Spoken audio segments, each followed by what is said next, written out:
We got a 40-mile-per-hour windstorm here with 80-mile-per-hour max winds rolling in with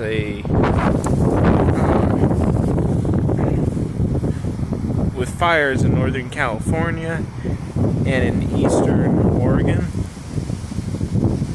Generally from this position you'd be able to see the border of Washington, which is about 3 miles away from here, and it is totally grayed out right now. Air quality is fairly bad.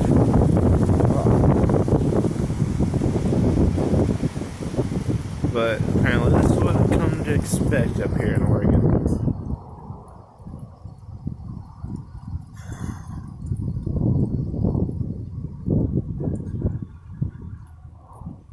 Got the sun almost entirely fucking gray out there by the fucking